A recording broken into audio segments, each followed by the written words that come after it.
A CTV program in color.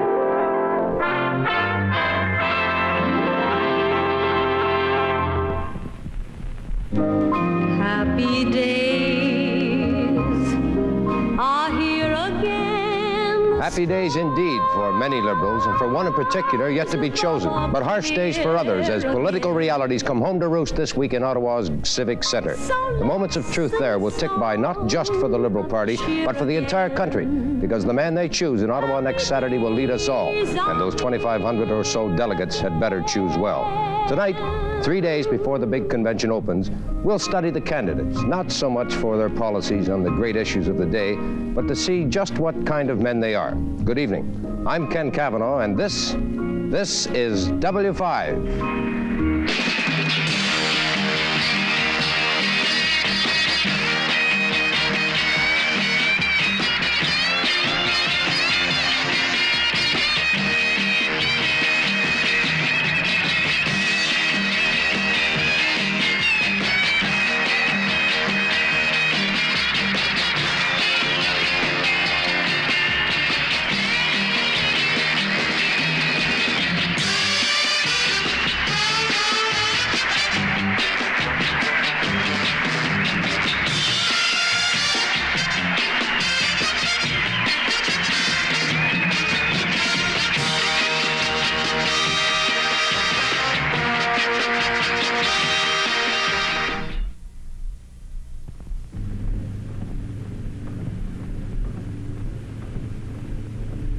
There are a lot of things this small car won't do.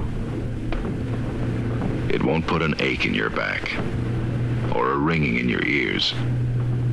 It won't trip on that little tar seam in the middle. It won't whiten your knuckles every time you have to pass someone.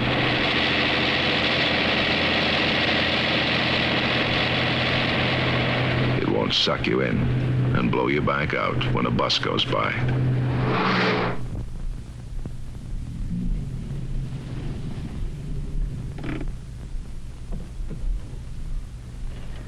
This small car won't torture you in the name of economy, because economy is the last thing we build into the Canadian-built Renault 10.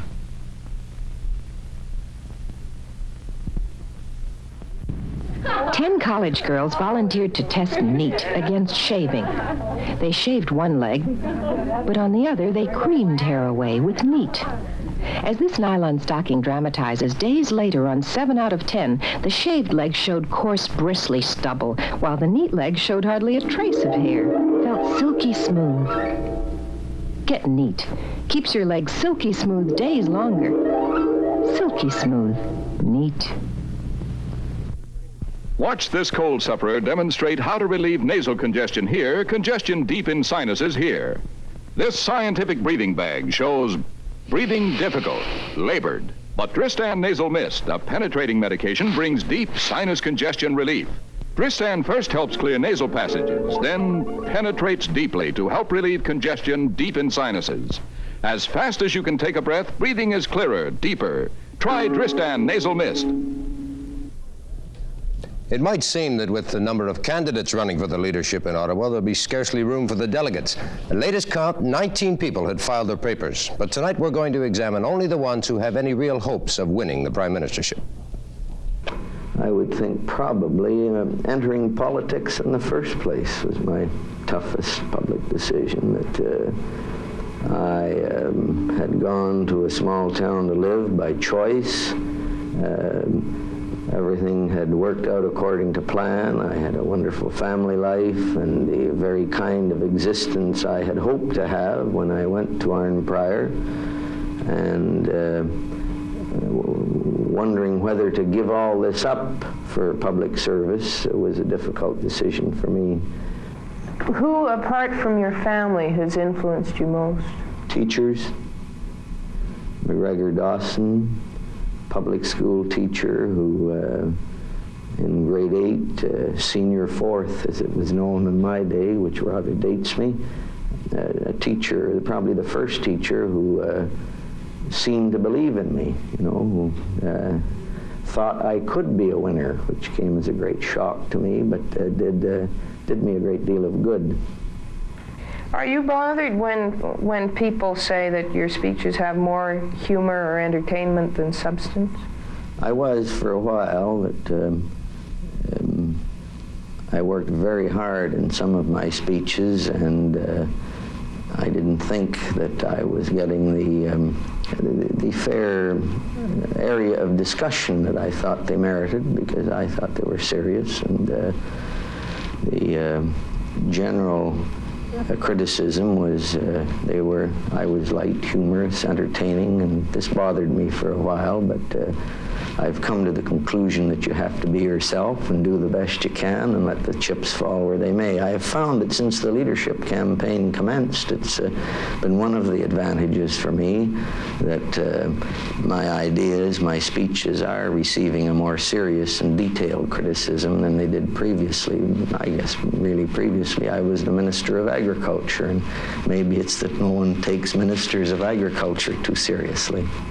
Should an American boy who's opposed the war in Vietnam and who's been drafted, should he stay in the United States and go to jail, or should he come to Canada and dodge the draft, as a principle? As a principle, to me, he should stay in the United States and go to jail. Eugene Debs is one of my great ideals. He contributed more to the labor movement probably than any single man in the United States, and he stayed and went to jail, and by so doing, I think certainly established his sincerity, certainly had far more influence on the movement he led, certainly made it very clear that his beliefs were not merely a way in which he himself could have his own way at no price, but he was willing to pay a price for his beliefs, and I suppose the only beliefs that are meaningful are those we're willing to pay for. My father was a sea captain. He was a good one, but he was tough. He went to sea all his life. He went to sea from the time he was 12 years of age. He didn't get beyond grade 3 because he didn't have the opportunity to do so. He certainly had the intelligence. He was a highly intelligent man, and before he was 20 years of age, he had his captain's papers with a working knowledge of trigonometry and geometry and all these other things that are necessary for that. But he placed a high store on the basic values that we found so important in Nova Scotia, and that is living within our means, and he preached to me these elementary principles which I've retained all my life.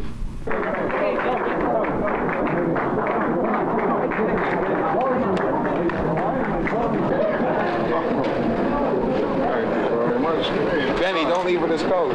Over here. Where's the Southwest? Would you turn around so they can read the writing on the back? Oh, the back.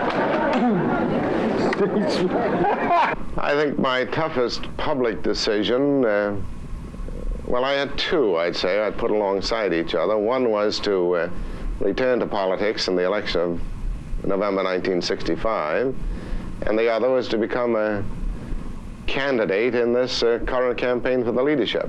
It involved giving up all the things that most people would work for, and I rather reluctantly approached the matter of campaigning again. I had won a great measure of anonymity, which is something I think most people treasure, and to become exposed in the battlefield of partisan politics again had very little appeal to me. But I adjusted to it, and I liked the campaign of 1965 very much. Are you bothered at all when you're called a Baron of Bay Street? Well, it's a misnomer. I think it's so far from the truth that it doesn't bother me. There are no barons of Bay Street anymore.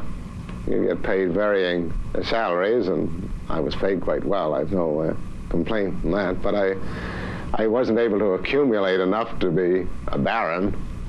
I suppose there are impoverished barons too, but I'm not a baron in the sense that the term is intended to mean. What should Canada do about cutting back on the level of foreign investment in this country, foreign ownership? We can't. We can't do that at all unless we're prepared as Canadians to take a lower standard of living, because we must look to foreign capital to balance our international accounts and to stimulate the growth of our economy. I think Canada is affected by a certain amount of regionalism that in the Maritimes, in the various provinces, there is a strong regional feeling, and I think in all the provinces, and I think it would be better if these local feelings could be translated into a national feeling. I think we're developing that. And where are you from, Kipper? I'm originally from Glace Bay. My grandfather was Tom Casey. I'm from North Sydney. I'm a Mancini. Well, I know both families. Good. Good, solid liberals. That's right. I had been brought up in a coal mining community, and what I saw when I was going to school, and didn't give me any tremendously exhilarating view about the possibilities of life. And it seemed when I went to university, it unfolded many things to me, including what I thought was an important philosophy of life. I think that I was very unformed until I went through a university course, and my schooling didn't have very much effect on me. The only thing that I regret about my early life, one of the things I regret is that all the books I read that were useless. I read an awful lot, and if I had been directed, I could have really had a marvelous education through reading. But I had read a lot of useless books, and if I had been properly directed, it would have been a major... What kind of books? Oh, I can't even remember them, just time fillers, that's all. What was your greatest failure in public life? Well, I'll tell you that after the convention in April, but I don't think I'll have to even admit that. That would be my greatest failure, but I don't think it's going to happen. I was asked once in a television program, don't you look back and say, well, you were the poor boy who made good? And I said, no, I do not. I said, the question that I ask myself is, why was it that my friends didn't do what I did? I had to go to work very young. That has affected me enormously. Indeed, the way it affected me, I suppose, is that I'm always very happy about how far I have got. So that this is one of the reasons I don't have any overweening ambition. How young were you when you started work? 14. And, you know, I never was out of a job except for 1 month in my whole of my life since I was 14 years old. My wife said to me one day when I was talking to her, I said, you know, this was some time ago, I've been working now for 40 years. She says, just think how far you would have got if you hadn't changed your job so often. However, I have been working a very long time. And were I you think... poor? Yes, my family was very poor. My father was out of work. But I never thought of myself as being particularly poor in those days. You know, the neighborhood in which I lived, everybody went to work as soon as they could. And I often think as why it was that I went on to get an education and did something with my life, and why some of my friends who did equally well with me at school didn't. And the conclusion I came to was that even though I lived in a poor home, there was conversation and there were books. So that somehow my imagination was fired. Mr. Sharp, who are your literary heroes? That's very difficult. I have such a Catholic taste here. I find it very difficult to know. When I was a boy, my models, you know, that I used to try to imitate when I was trying to learn to write were people like Addison and the essayists and so on. But as I've grown older, I've grown more romantic. And I think that I now appreciate more the modern writers like Hemingway and so on. This is my taste. What was your greatest public failure? Oh, when? Well, in politics. Oh, in politics? Oh, I think that it's very difficult to know. I'm not one of those people who has a very high opinion of myself, and therefore I'm perhaps not as disappointed as other people are when things don't happen as I expect. I think that it's sometimes when I don't perform as well as I should have. that I'm most disappointed and feel that I've been a failure. The interesting thing about it is the times that I have been disappointed in myself or felt that I failed was when I wasn't tough enough, when I took an easier course than I should have taken, because in the long run it didn't work. Would you be frightened by an increase in patriotism in Canada? I'm a very ardent Canadian, and I'm an ardent Canadian for quite illogical reasons, and for truly emotional reasons.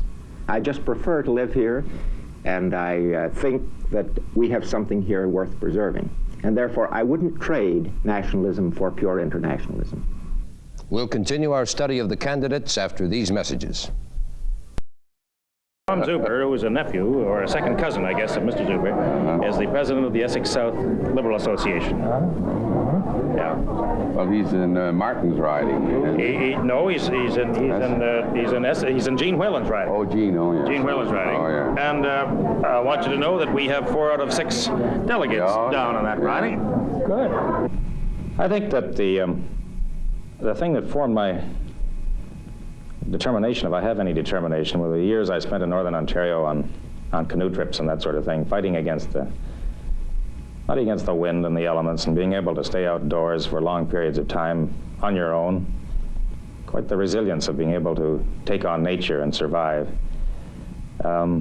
Also having to live with other people in those circumstances, and having to share and having to compromise and having to concede things, that sort of thing. The outdoor life, I think, in Northern Ontario, between the ages of about 8 and 16, had a good deal to do with the way I react to things. Do you have a hero in the field of music? Probably the most complete artist, and not that one admires his philosophy, but one admires his talent. Most complete artist, I think, that I've ever encountered is Wagner. You take Tristan and Isolde. He distilled the old Germanic legend, or the Arthurian legend, wrote the lyrics, wrote the music, wrote the staging, produced it, conducted it, and it's probably one of the towering examples of the human mind and the human gut in the history of the arts, and all done by one man in his middle age. What would you do as Prime Minister to reduce cynicism about our political institutions? I'd make them as open as possible. I'd tear the veil away. I'd tear the curtains away. Open the House to television? I'd open the House to television. I'd open the civil service to more public scrutiny by widening the committee system so the Member of Parliament could really get at those who have a monopoly of information. Plaisir, madame. Plaisir. What I normally do, I guess we can't all sit down here. I'm sorry, but if some of the ladies can sit down. As you know, I normally talk for about 4 or 5 minutes and then answer questions, but since I've already spoken, maybe you can just pose whatever questions you want. I think usually the younger people start. The 30s were a very difficult time, but I had 2 parents who were determined to keep me at school. I had a brother and 2 sisters too, and determined to keep us at university and college, and they made all kinds of sacrifices, and of course we just had to go out and lead the class and all the rest of it to justify those sacrifices. So. What was your toughest public decision? Gosh, you're asking me something that I'd have to really think about. Certainly entering politics wasn't. I mean, I accepted it when Mr. Lesage asked me to go into the cabinet within 5 minutes. It was a Saturday morning. He wanted to see me. He said, you have certain skills, and as an economist, as a head of a stock exchange, can you leave all of that and go into politics? Quebec needs you, and so on. And I said, no, that's all right. So that wasn't tough. I don't think that I know of any decisions really that were tough. Perhaps the one in which I said, look, I'm all for universal Medicare, but we can't support it right now, so let's look after the people that really need it first. You know, let's introduce it by stages. What was your greatest political failure, public failure? Oh, well, that was the defeat of 1966. There was no question about that. I mean, we're all responsible for it. We were a very good government, the best in the history of Quebec, no question about it, but we failed in the one thing in which we should have been good. That is the art, political arts, the skill of communicating to people, persuading them, and bringing them along with you. But we were so busy turning the province upside down, we forgot all about the political skills, and we all have to take a share in that blame. Would you, as Prime Minister, change the shape of foreign control of our economy? We're capital short. We need every bit of capital that we can possibly get. But let me say this, when it comes in here, it obeys Canadian laws, that's all. We want it, it comes in as capital. It doesn't come in as something that is going to undermine or influence the direction of our government or its policies. And in exactly the same way that Aluminum Company and other major Canadian international corporations operate all over the world, there's nobody in the Canadian government that has ever issued directives to those subsidiaries, either in the United States or anywhere else, telling them to obey Canadian laws, and nobody can do it to us, and nobody should have been able to do it, although they've been doing it for years. We, identify ourselves too closely with some of our mother countries, and I think we have to stop this and develop a pride in ourselves, because, other countries, can't strengthen us. They can weaken us, but we can only say we're the only ones that are going to strengthen this country, and that's a real positive nationalism can be good. I agree with those who say that the weight of historical evidence is on the other side. Sure, Hitlerism became destructive, so did fascism. All right, but a good, healthy Canadian nationalism isn't going to become destructive because the people aren't geared that way.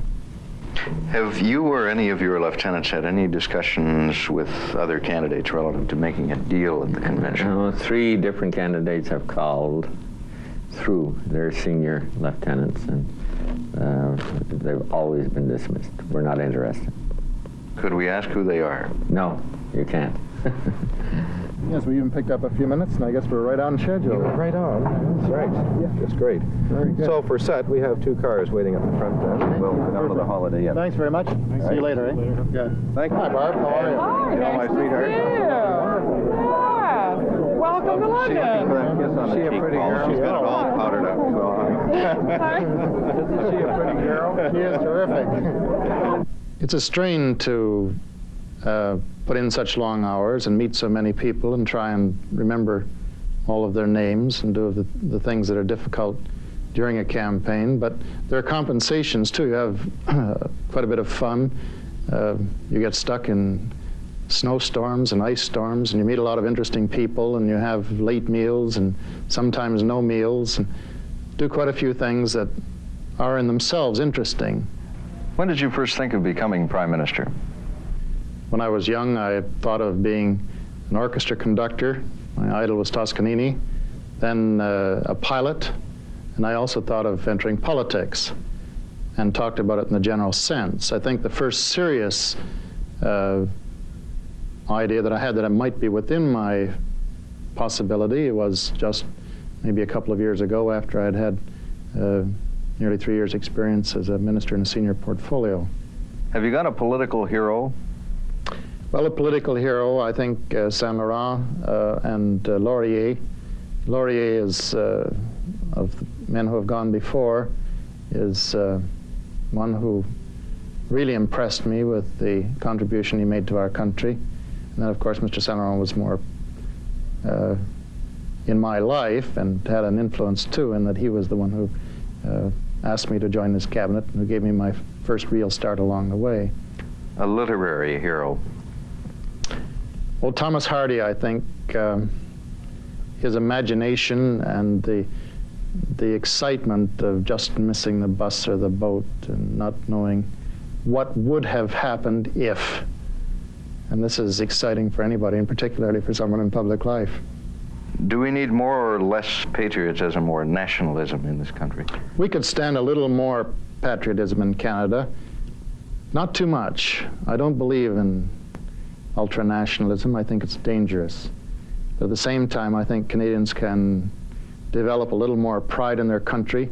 We're too much inward looking. People all across the country seem to look inward instead of outward. And actually, we're 20 million of the most fortunate people on earth, and we should be very proud of this great country that we live in. Would you do anything specifically to change the laws of the country, to change the shape of foreign control of our economy? There should be full disclosure on the part of foreign capital in our country. It should act as good corporate citizens. It should obey the laws of Canada and act in the best interests of Canada. But the real solution to this question lies in increasing Canadian savings, and then having increased the savings to invest it in all sorts of new inventions and mines and industries which provide opportunities for our young people and opportunity for our young management as well. You're meeting the press across the country, and are you bothered when reporters ask you about being arrogant? No, not really. As a matter of fact, I like them to get to know me, and then they don't have to bother asking the question. Although he has made his home away from here, he still has a feeling of belonging, as his mother lived here almost all of her life. And when I was little, I was privileged to have been on her cookie and ginger ale list. Ladies and gentlemen, the Minister of External Affairs, the Honorable Paul Martin.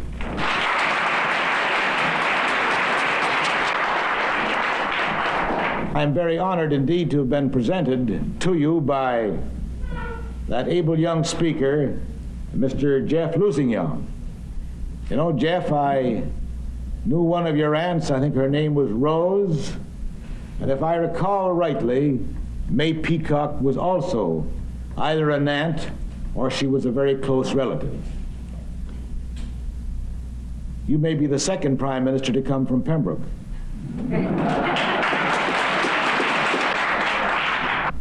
I'm glad to see my two sisters on the platform tonight, Lucille and Claire.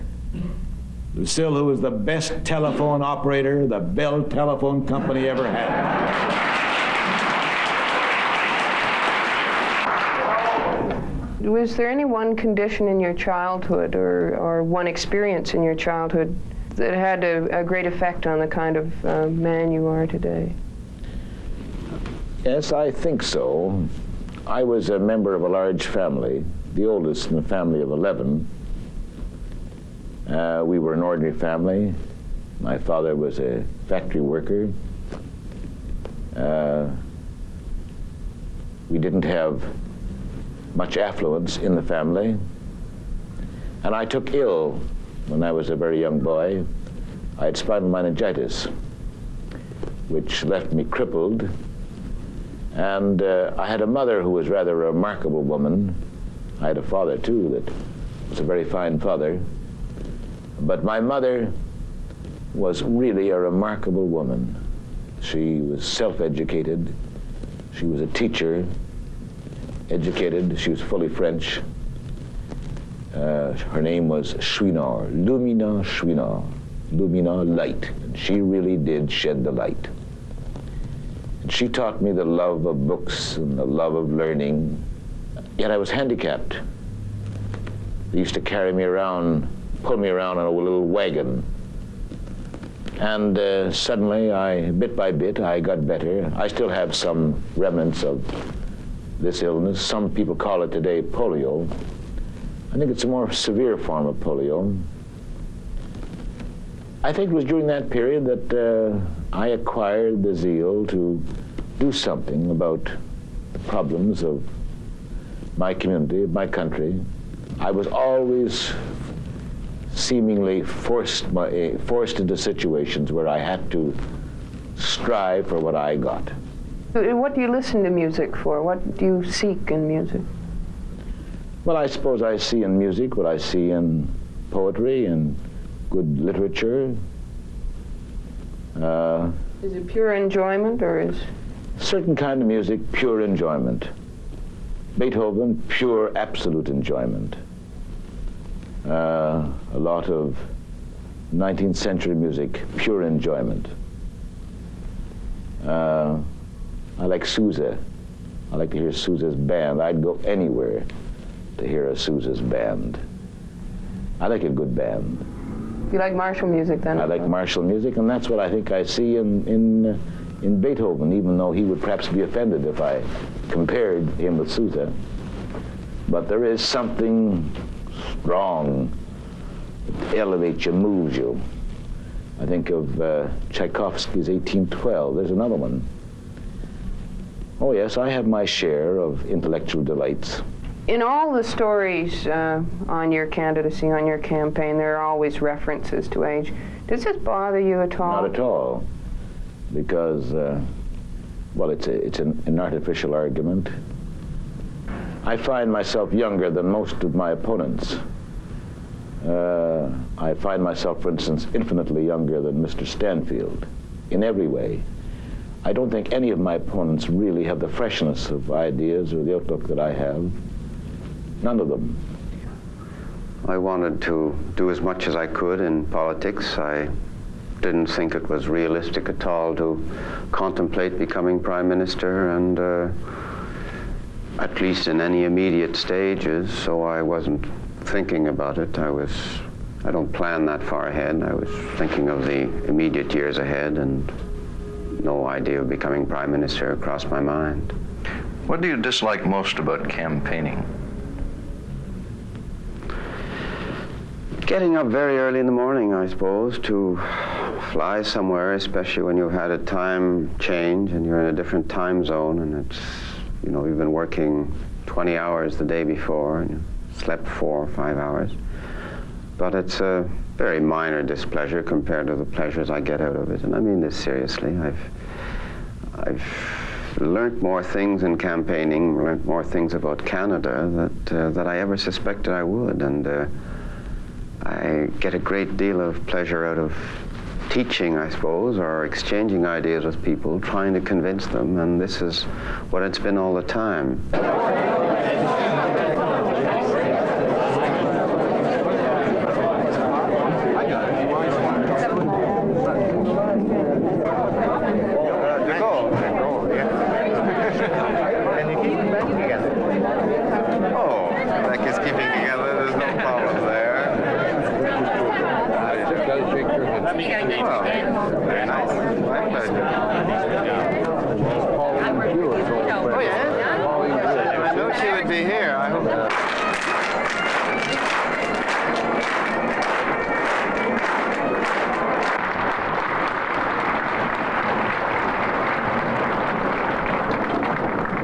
Politics are fun, and that's why we are in it, and that's why we are happy to participate in the running of this country, because politics are fun. But the fun is over. You're now going to hear the main speech. The fun is over for you, and it's over for me. Fortunately, there have been very few so-called major speeches. Most of it has been questions and answers, kind of seminars with delegates, and this I enjoy a great deal, and this is what attracts me most in politics. Do you enjoy meeting people on reception lines? I get a kick out of it. I don't think I would like to do it, 5 or 6 months of the year, or I suppose 5 or 6 hours a day. But I get a delight in people, and when I see smiling faces or aggressive attitudes or questioning brows, I like it. It interests me. It's people to know, people to understand, and there again, I don't think I could go through it if I didn't have hours of complete solitude to counterbalance it, find myself. But I like people. Could you describe an experience or a condition in your childhood or early youth that contributed to the kind of man you are today?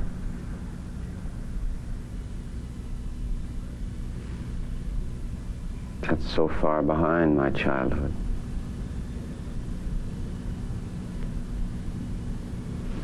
No, quite frankly, I can't think of any particular event that made me what I was today. Things one remembers as a child are, I suppose, kind of irrelevant. getting lost in the woods or getting a particular spanking for having set fire to the house or that kind of thing. When was your greatest political failure? That is, a failure in public life, in politics. There again, going back, or? I would say in recent years.